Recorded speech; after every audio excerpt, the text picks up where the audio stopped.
বিশ্বকাপ 2026 শেষ 16 র টিকিটের লড়াইয়ে মুখোমুখি ব্রাজিল ও জাপান। বিশ্বকাপের গ্রুপ পর্বের রোমাঞ্চকর লড়াই শেষে এবার শুরু হচ্ছে নকআউটের আসল মহোৎসব। রাউন্ড অব 32 এর সবচেয়ে আকর্ষণীয় ম্যাচে মুখোমুখি হতে যাচ্ছে লাতিন আমেরিকার ফুটবল পরাশক্তি ব্রাজিল ও এশিয়ার গতিশীল দল জাপান। আগামী 29 জুন হিউস্টনের এনআরজি স্টেডিয়ামে কোয়ার্টার ফাইনালের পথে এক ধাপ এগিয়ে যাওয়ার লক্ষ্যে মাঠে নামবে দুই দল। কার্লো আনচেলত্তির ব্রাজিল যেখানে হেক্সা মিশনের দিকে চোখ রাখছে, সেখানে হাজিমে মোরিয়াসুর সামুরাই ব্লু রা চাইছে বড় অঘটন ঘটিয়ে ইতিহাস গড়তে। গ্রুপ পর্বে দুই দলের পথচলা। ব্রাজিল গ্রুপ সি থেকে চ্যাম্পিয়ন হয়ে নকআউট পর্বে এসেছে সেলেসাওরা। মরক্কোর সাথে 1-1 গোলে ড্র করে আসর শুরু করলেও পরের দুই ম্যাচে স্কটল্যান্ড ও হাইতিকে 3-0 ব্যবধানে উড়িয়ে দিয়ে দুর্দান্ত ফর্মে রয়েছে তারা। বিশেষ করে ভিনিসিয়াস জুনিয়র ও মাথেউস কুনিয়া আক্রমণভাগে প্রতিপক্ষের জন্য ত্রাস সৃষ্টি করছেন। জাপান অন্যদিকে গ্রুপ এফ এ নেদারল্যান্ডসের পেছনে থেকে রানার্স আপ হিসেবে শেষ 32 নিশ্চিত করেছে জাপান। টিউনিসিয়াকে 4-0 গোলে উড়িয়ে দেওয়া এবং সুইডেনের সাথে 1-1 গোলে ড্র করা দলটি দেখিয়েছে যে কোনো বড় দলের রক্ষণ ভাঙার সামর্থ্য তাদের রয়েছে। মুখোমুখি লড়াইয়ের ইতিহাস ও সাম্প্রতিক চমক। পরিসংখ্যানের দিক থেকে ব্রাজিল সবসময়ই জাপানের ওপর আধিপত্য বিস্তার করে এসেছে। দুই দলের মোট 14 বারের দেখায় 11-12 জিতেছে ব্রাজিল, দুটি ম্যাচ ড্র হয়েছে। তবে সাম্প্রতিক ইতিহাস জাপানের পক্ষে 2025 সালের অক্টোবরে অনুষ্ঠিত সর্বশেষ আন্তর্জাতিক প্রীতি ম্যাচে ব্রাজিলকে 3-2 গোলে হারিয়ে ফুটবল বিশ্বকে চমকে দিয়েছিল জাপান। প্রথমে 2-0 গোলে পিছিয়ে থেকেও তাকুমি মিনামিনো, কেইতো নাকামুরা ও আয়াশি উয়েদার অসাধারণ গোলে ঐতিহাসিক সেই জয় পেয়েছিল সামুরাই ব্লুরা। ম্যাচের মূল আকর্ষণ ও শক্তিমত্তা। কাগজে কলমে ব্রাজিল এই ম্যাচে পরিষ্কার ফেভারিট। আনচেলত্তির অধীনে রক্ষণভাগে মার্কিনহোস ও গ্যাব্রিয়েল মাগালহায়েসের দেয়াল ভাঙা যেকোনো দলের জন্যই কঠিন। তবে জাপানের দাইচি কামাদা এবং তাকেফুসা কুবোর মতো ফুটবলাররা কাউন্টার অ্যাটাকে যেকোনো মুহূর্তে ম্যাচের মোড় ঘুরিয়ে দিতে পারেন। নকআউট পর্বের এই মরণ বাচন ম্যাচে ব্রাজিল কি তাদের চেনা আধিপত্য বজায় রেখে শেষ 16তে যাবে, নাকি জাপান তাদের গতি ও কৌশলের ফুল ফুটিয়ে নতুন রূপকথা লিখবে, তার উত্তর মিলবে আগামী সোমবার মাঠের লড়াইয়ে। 2026 ফিফা বিশ্বকাপে গ্রুপ এইচের শেষ রাউন্ডের ম্যাচে উরুগুয়েকে 1-0 গোলে হারিয়ে নকআউট পর্ব রাউন্ড অফ 32 নিশ্চিত করেছে স্পেন। এই হারের মাধ্যমে সাবেক বিশ্ব চ্যাম্পিয়ন উরুগুয়ে টুর্নামেন্ট থেকে ছিটকে গেছে। ম্যাচের মূল হাইলাইটস একমাত্র গোল। ম্যাচের 42তম মিনিটে স্পেনের হয়ে জয়সূচক গোলটি করেন আলেক্স বায়না। উরুগুয়ের অভিজ্ঞ গোলরক্ষক ফার্নান্দো মুসলেরার একটি মারাত্মক ভুরের সুযোগ নিয়ে তিনি এই গোলটি করেন। উরুগুয়ের বিদায়। এই পরাজয়ের ফলে 3 ম্যাচ শেষে কোনো জয় ছাড়াই টুর্নামেন্ট থেকে বিদায় নিল উরুগুয়ে। অন্যদিকে এই গ্রুপ থেকে নাটকীয়ভাবে কেপ ভার্দে পরবর্তী রাউন্ডে কোয়ালিফাই করেছে। লাল কার্ড ম্যাচের অতিরিক্ত সময়ে 94 মিনিটে স্পেনের ডিফেন্ডার পাও কুবার্সিকে ফাউল করার কারণে উরুগুয়ের আগুস্তিন কানোবিও সরাসরি লাল কার্ড দেখে মাঠ ছাড়েন। এই জয়ের মাধ্যমে স্পেন 7 পয়েন্ট নিয়ে গ্রুপ চ্যাম্পিয়ন হিসেবে পরবর্তী রাউন্ডে পা রাখল, যেখানে রাউন্ড অফ 32-এ তারা গ্রুপ জে এর রানার্স আপ দলের মুখোমুখি হবে।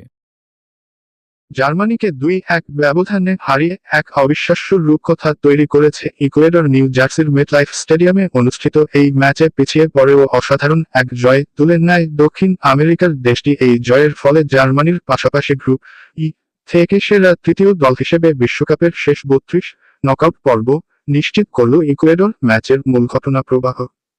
জার্মানির দ্রুত শুরু। ম্যাচ শুরুর মাত্র 2 মিনিটের মাথায় ফ্লোরিয়ান উইর্টজের পাস থেকে দারুণ এক ফিনিশিংয়ে জার্মানিকে এগিয়ে নেন লিরো সানে। এটি ছিল এই বিশ্বকাপে সানের প্রথম গোল। গোলটি নিয়ে কিছুটা বিতর্ক তৈরি হয়েছিল, কারণ বিল্ড আপের সময় ইকুয়েডরের পেড্রো ভিতের মাথায় আলেকজান্ডার পাভলোভিচের বুট লেগেছিল। তবে ভিএআর জার্মানির গোলের সিদ্ধান্ত বহাল রাখে ইকুয়েডরের।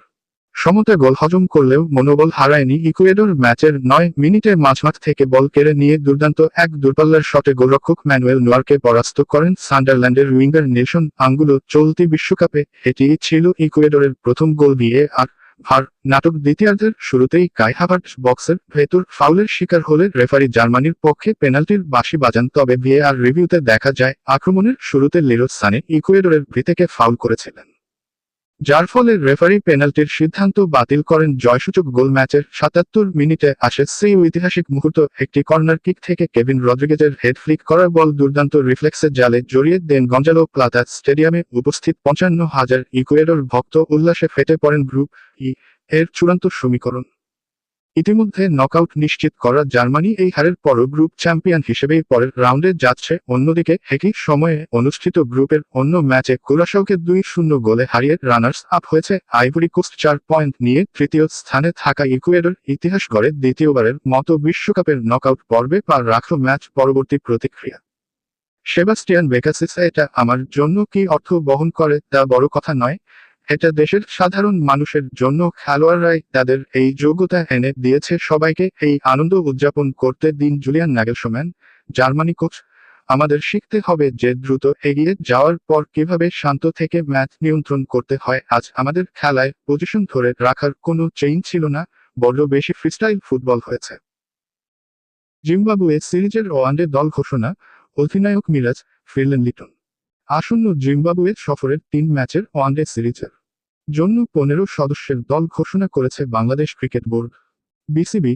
এই সিরিজে বাংলাদেশ দলকে নেতৃত্ব দেবেন অলরাউন্ডার মেহেদী হাসান মিরাজ। দলের সহ অধিনায়ক হিসেবে দায়িত্ব পালন করবেন সাবেক অধিনায়ক নাজমুল হোসেন শান্ত। এই স্কোয়াডের সবচেয়ে বড় খবর হলো উইকেটকিপার ব্যাটার লিটন কুমার দাসের প্রত্যাবর্তন। অস্ট্রেলিয়ার বিপক্ষে সদ্য সমাপ্ত টি-20 সিরিজে ইনজুরির কারণে দলে ছিলেন না, তিনি ফিট হয়ে ওঠায় জিম্বাবুয়ের বিপক্ষে ওয়ানডে সিরিজে আবারও গ্লাভস হাতে ও ব্যাটিংয়ে দেখা যাবে তাকে। ঘোষিত দলে অভিজ্ঞতা ও তারুণ্যের চমৎকার মিশ্রণ রাখা হয়েছে। মুস্তাফিজুর রহমান, তাসকিন আহমেদ, সৌম্য সরকার এবং শরীফুল ইসলামের মতো অভিজ্ঞ ক্রিকেটারদের পাশাপাশি সুযোগ পেয়েছেন তাওহিদ হৃদয়, তানজিদ হাসান ও রিশাদ হোসেনের মতো তরুণ প্রতিভারা। পেস আক্রমণে গতির ঝড় তুলতে স্কোয়াডে রাখা হয়েছে তরুণ ডানহাতি পেসার নাহিদ রানাকেও। বাংলাদেশ দলের এই জিম্বাবুয়ে সফর শুরু হবে একটি মাত্র টেস্ট ম্যাচ দিয়ে। আগামী ২৮ জুন থেকে ২রা জুলাই হারারে স্পোর্টস ক্লাবে ম্যাচটি অনুষ্ঠিত হবে। টেস্ট ম্যাচটি শেষ হওয়ার পর একই ভেন্যুতে শুরু হবে ৩ ম্যাচের ওয়ানডে সিরিজ। এক নজরে বাংলাদেশের ওয়ানডে স্কোয়াড: মেহেদী হাসান মিরাজ,